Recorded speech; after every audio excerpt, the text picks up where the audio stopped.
off, Shaggy! 4 years later, Skaar's introduction in the MCU still doesn't really make much sense, and Marvel doesn't seem to be in any rush to explain it.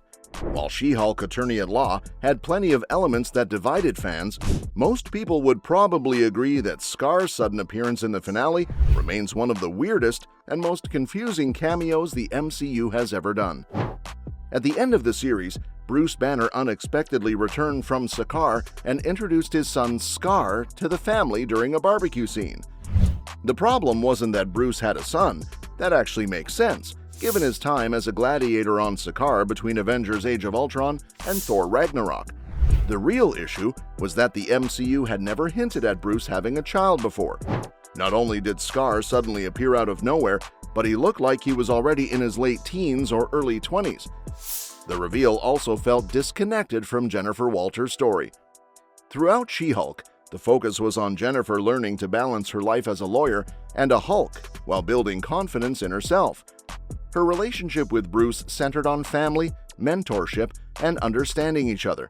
At no point did the show explore Bruce's potential role as a father or even suggest that he had a child waiting for him on Skaar.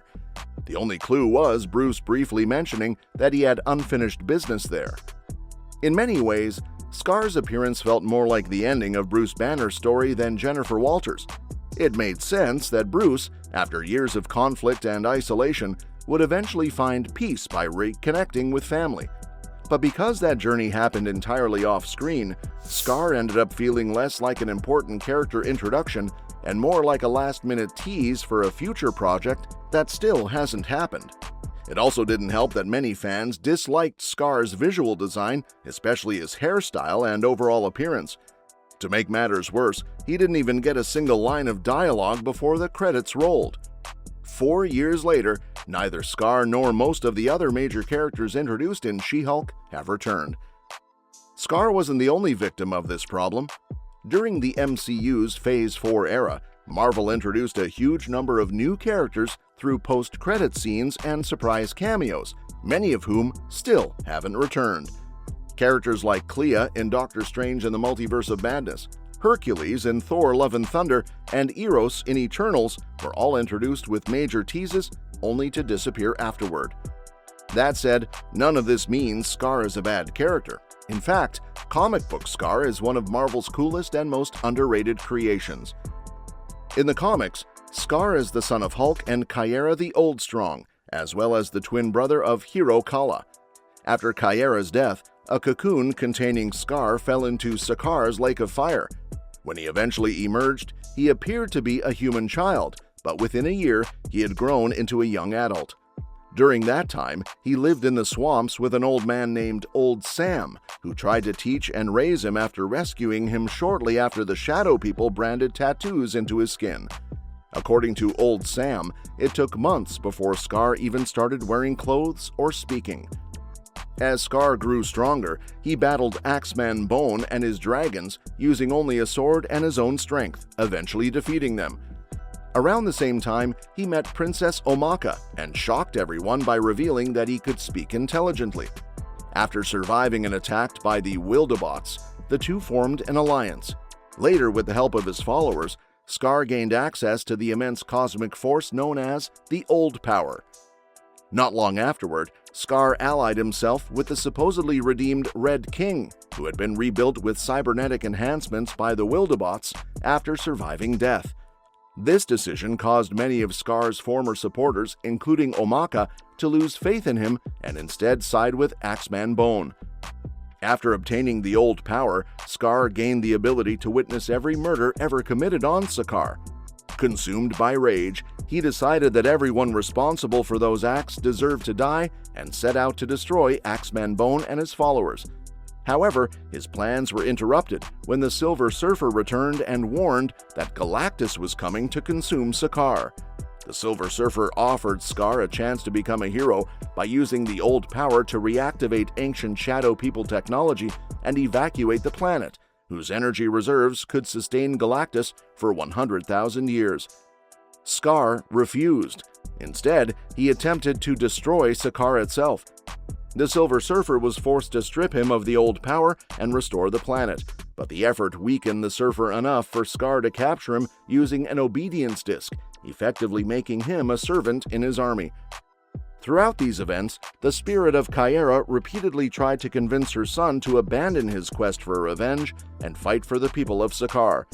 But Skaar remained obsessed with killing Axeman Bone. In a final effort to reach him, Kyera pleaded with him to let go of his hatred, but he ignored her and prepared for war regardless of the innocent lives that would be lost. Using the last of her spiritual power, Kyera manifested in stone form, first appearing as the Hulk and then as herself. She easily defeated Skaar and demanded to know why he had chosen to become a killer instead of seeking peace. Skaar explained that after briefly wielding the old power, he had witnessed so much evil that he concluded everyone he considered wicked deserved to die. Still hoping to save him, Kyera gave Skaar one final chance at redemption.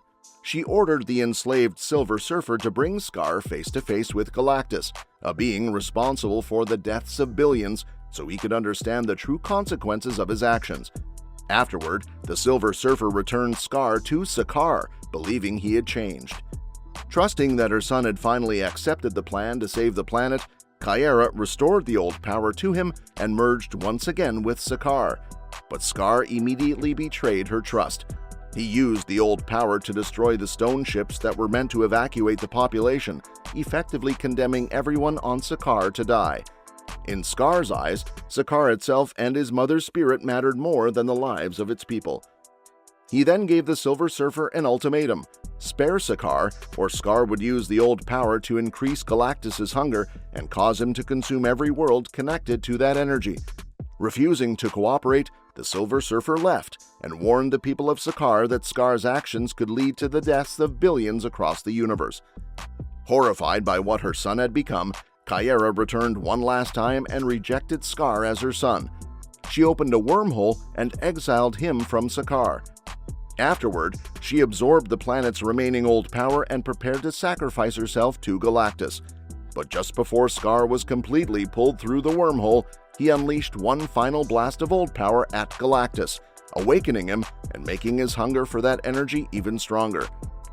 After being exiled from Skaar, Skaar arrived on Earth near Dayton, Ohio, where he quickly clashed with She-Hulk and the Fantastic Four after attacking a helicopter crew that killed a coyote pup.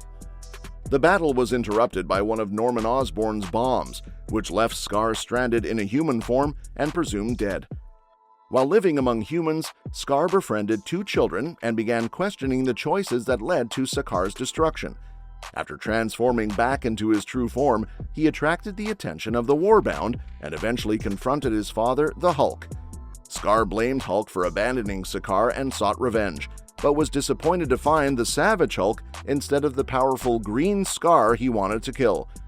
Their battle nearly caused a nuclear disaster, but the two ultimately worked together to stop it, with Skaar using the old power to save the power plant before leaving. Later, Bruce Banner, who had lost his Hulk powers, offered to train Skaar to kill the green Skaar if he ever returned. During his training, Skaar defeated Juggernaut by launching him into space and later encountered Daken as part of Banner's lessons about controlling his anger and understanding his legacy. Skaar also became involved in a plot to restore Banner's Hulk abilities and later teamed up with Banner and A-Bomb to battle the Harpy, who was ultimately revealed to be Marlo Chandler after being transformed by the leader. That's basically Skaar's major origin and character arc in the comics, and I think bringing him into the MCU was the right decision.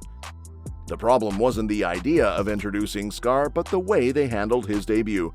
Let me know what you think in the comments below, and don't forget to subscribe, because we'll be covering more updates on this soon. We'll see you next time.